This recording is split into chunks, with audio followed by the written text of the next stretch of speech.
baik teman-teman, jadi kita coba lanjutkan latihan LeetCode lagi ya. Di sini aku akan coba kerjakan soal 111, yaitu minimum depth of binary tree gitu ya. Jadi kita diberikan suatu input binary tree seperti ini teman-teman ya. Nah, kita diminta untuk menghitung jarak minimum ya antara si node yang disebut leaf gitu ya. Jadi leaf itu adalah node yang dia nggak ada children-nya teman-teman, nggak ada anaknya ya. Atau kita bisa bilang node yang dia itu nggak ada node di bawahnya ya. Menjadi leaf-nya itu adalah yang ini teman-teman ya, yang dia nggak ada anaknya ya, atau nggak ada bagian bawah kiri maupun bagian bawah kanannya. Oke. Nah, jadi ini aku sebut sebagai leaf ya. Nah, dari ketiga leaf ini ya, mana sih yang dia itu jaraknya paling kecil dengan yang namanya si rootnya. Jadi rootnya itu ya elemen yang paling atasnya ini. Oke. Nah, kalau misalkan kita hitung jarak dari si root 3 ke elemen yang 9, yang leaf pertama ini yang di sebelah kiri, kita dapat 2 ya enggak? Karena yang pertama itu udah kita hitung 1 gitu teman-teman ya. Jadi yang kedua, nah itu level kedua gitu ya, atau ketinggiannya 2, jadi jaraknya yaitu 2. Oke.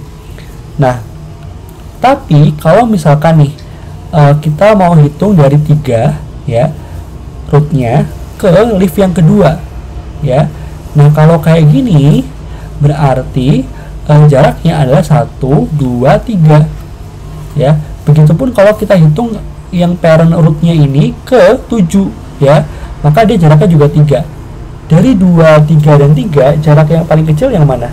Yang 2 kan ya, yaitu jarak dari si root 3 ke leaf yang pertama tadi, yang node-nya 9 ya. Sampai sini paham ya? Oke. Nah, ini aku coba hapus saja ya. Kita akan coba mulai ngoding bareng-bareng ya, biar teman-teman bisa lebih paham gitu, lebih kebayang kira-kira implementasinya bakalan seperti apa ya. Cuma nanti kalau ada yang sekiranya aku perlu jelasin lagi, aku akan coba coret-coret gitu ya, biar teman-teman bisa lebih paham ya. Nah, jadi awalnya aku akan coba definisikan fungsi rekursifnya ya. Jadi ini misalkan private gitu ya, dari anggaplah ini void dulu lah ya. Jadi kalau misalkan nanti tiba-tiba kepikiran ada tipe data yang lebih baik gitu ya untuk kita return dari fungsi rekursif, maka ya kita bisa ubah ya yang dari tipe data void ke tipe data yang lain gitu. Oke. Nah, cuman di sini sementara pakai void dulu ya. Nah, di sini aku bisa pakai fungsi rekursif dfs. Awalnya aku coba inputnya ini dulu deh, root gitu ya. Nah, kemudian aku coba definisikan base case-nya. Nah, jadi ini tuh dia kalau rootnya nggak ada atau rootnya null, maka kita anggap return null gini ya. Oke, karena kan tipe data kita void nih.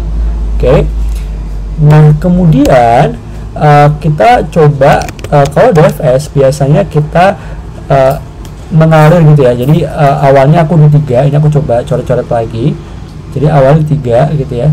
Nah, kita bisa mulai dari kiri dulu atau dari kanan dulu ya. Cuman di sini aku coba mulai dari yang sebelah kiri dulu ya. Oke, jadi dari 3 ke 9 ya. Berarti kalau di codingan itu kan kira-kira kayak gini. DFS ya, dari root ke left ya. Oke. Nah, setelah kita dari kiri ya. Jadi kalau misalkan aku coba gambarkan call sec dari rekursifnya, kan awalnya kita manggil 3 gitu ya, lalu kita ke kiri 9. Oke. Nah, misalkan nih anggaplah 9 udah kita return gitu kan ya, 0 gitu. Nah, berarti ketika kita di 3 gitu ya, kita mau cek dulu sebelah kanannya gitu ya, ternyata ada 20 gitu. Oke. Berarti kalau di codingan kita bisa lakukan seperti ini.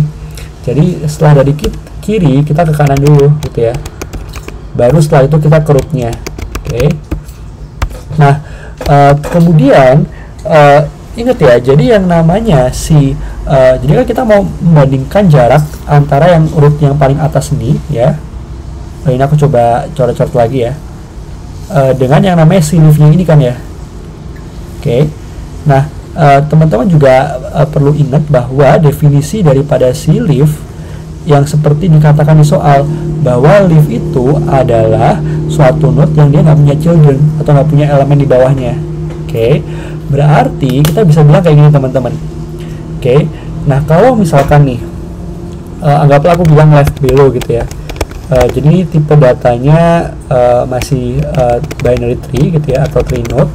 Oke, nah left below itu aku define sebagai root dot leftnya ya, atau bagian bawah kirinya.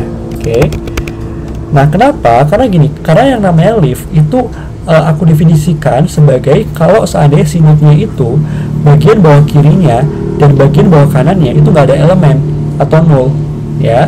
Jadi kalau di codingan itu kira-kira kayak gini teman-teman. Jadi awalnya kita bisa coba define bagian bawah kirinya sama bagian bawah kanannya ya. Jadi bagian bawah kirinya aku bilang left below yang tadi aku coding di sini ya. Oke, ini bagian bawah kiri.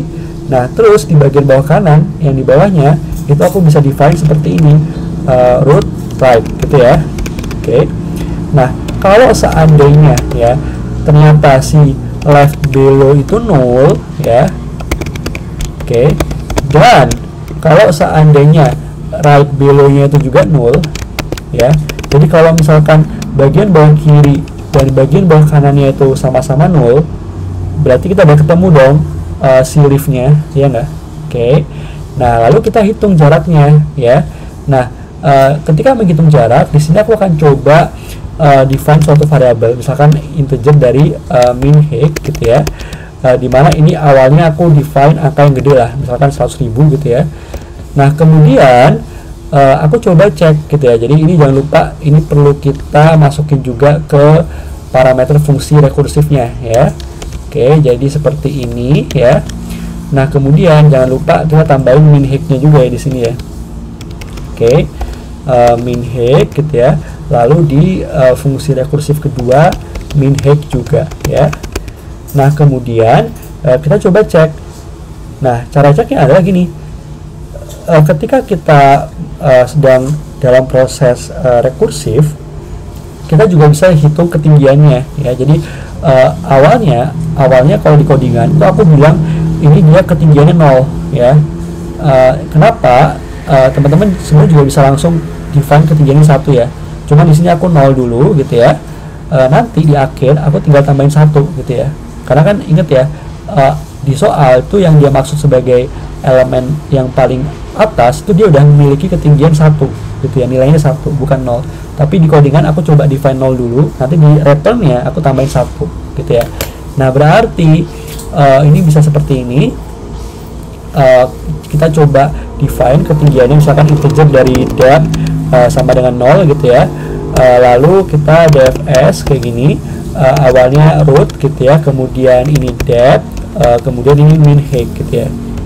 Oke, nah berarti di parameter dari fungsi rekursifnya kita juga harus bilang integer dari si depth gitu ya. Nah cuman karena kita mau memodifikasi si depth dan min height-nya di dalam fungsi rekursif gitu ya, maka di C++ kita harus pakai pass by difference kayak gini ya teman-teman ya. Ya ingat ya, C++ itu dia by default pass by value ya. Jadi kita harus kasih pass by difference untuk memodifikasi variabel itu dalam fungsi rekursif DFS. Oke. Nah jadi setelah itu kita bisa coba cek ya. Jadi ini harusnya kayak gini. Untuk yang fungsi rekursifnya ini kita define kayak gini. Jadi tiap dia berpindah ke elemen di bawahnya itu kan ketinggiannya tambah 1 kan ya. Maka di codingannya kita bisa bilang left depth gitu ya, itu sama dengan depth tambah 1 gitu ya. Maka yang fungsi rekursif pertama kita juga perlu tambahin left depth-nya. Oke. Kemudian si yang bagian bawah kanan juga kayak gitu. Jadi ketika kita ke bagian bawah kanan, berarti kan ketinggiannya nambah 1 juga tuh ya kan ya. Oke.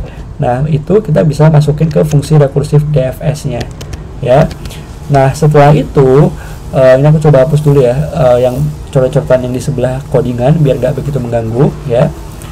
Nah setelah itu kita bisa coba hitung ya. Jadi kalau misalkan nih ternyata ketika kita mengunjungi node gitu ya, bagian bawah kirinya 0, nggak ada, bagian kanannya juga nggak ada 0, berarti kan kita dapat tuh leaf-nya. Nah lalu kita hitung jarak antara leaf dengan si root-nya ya. Berarti caranya adalah kalau seandainya si depth-nya itu ya, ini dan ya, dan si depth-nya itu dia kurang dari min height gitu ya, maka yang kita lakukan adalah kita akan definisikan si depth-nya itu, si min height-nya itu sama dengan si depth-nya ya enggak. Oke, jadi kalau dia ternyata ketinggiannya itu kurang dari si min height yang kita definisikan di awal ya, artinya jarak dari root ke leaf-nya itu dia kurang dari angka yang gede yang di awal kita definisikan, maka kita dapat dong nilai jarak kecil yang terbarunya gitu ya. Nah nanti di situ kita bisa dapat yang paling minimum. Oke, nah setelah itu kita tinggal return dari si depth-nya. Oke, kayak gitu aja. Coba kita run dulu ya apakah benar atau enggak. Maaf, ini harusnya return min height ya, bukan return. Kita kan mau menghasilkan output jarak minimum ya dari si root-nya dengan si leaf-nya ya. Jadi kalau aku coba run, lupa tambah 1 ya teman-teman ya, karena kan tadi kita kan define awalnya 0 nih ya. Oke, lalu kita perlu tambah 1, jadi kayak gini ya. Atau bisa juga teman-teman langsung define depth-nya sama dengan 1 gitu ya, kayak gitu. Nah cuman kalau kayak gini, nah ini masih ada yang kurang. Kenapa? Karena ternyata ada yang dia tuh di awal udah 0 root-nya ya.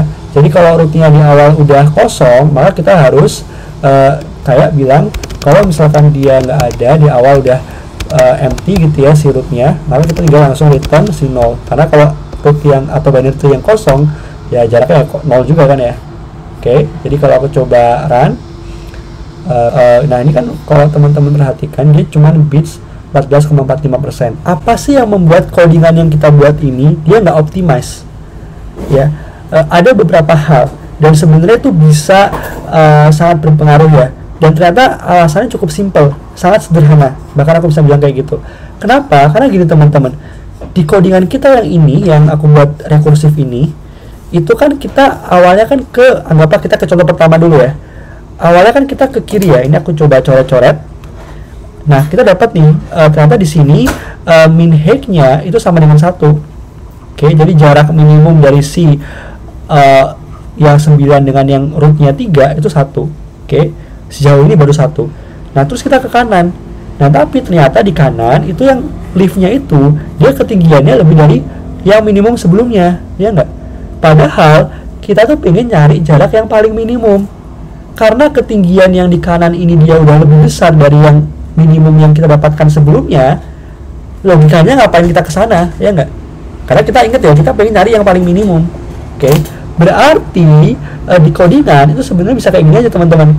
Kita tinggal if dari si gini, kalau misalkan depth-nya itu lebih besar daripada jarak minimum sebelumnya, maka kita tinggal return dulu gini aja, karena kita nggak mau ke sana, ya enggak?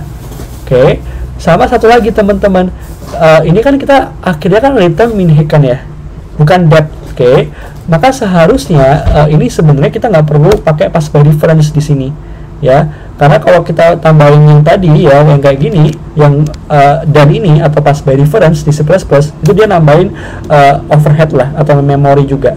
Jadi kita langsung kayak gini. Nah lalu kita coba run, apakah dia sekarang jauh lebih optimize atau enggak ya. Kita coba lihat bareng-bareng. Oke, nah dia udah bisa 100% ya teman-teman ya. Jadi yang awalnya 14% dengan beberapa trik dan optimize sederhana, kita bisa meningkatkan jauh ke sampai 100%. Oke, dan ini yang paling optimize ya. Oke, jadi semoga teman-teman paham. Sekian dari saya. Terima kasih banyak sebelumnya. Sampai jumpa di video berikutnya.